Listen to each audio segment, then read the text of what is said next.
बड़का समाचार के बाद अब बेरा हो गए खबर 36 के। मुख्यमंत्री भूपेश बघेल नवागढ़ के बेमेतरा पहुंचे, जहां कांग्रेस प्रत्याशी प्रतिमा चंद्राकर के समर्थन में लोगन से अपील करी। सके संग भाजपा और प्रधानमंत्री मोदी ऊपर जम के निशाना साधिस।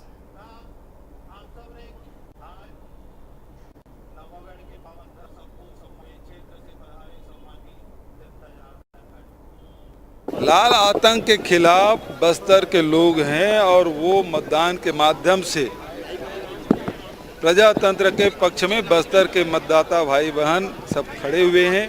और कल भी हम लोग गए थे, समीक्षा बैठक भी की और आज अधिक से अधिक मतदाता वहां से निकल रहे हैं। ये लाल आतंक के खिलाफ है और उन्हें समझ लेना चाहिए, वो हथियार छोड़े, भारत के संविधान पर विश्वास व्यक्त करे और मुख्य धारा से जुड़ना चाहिए।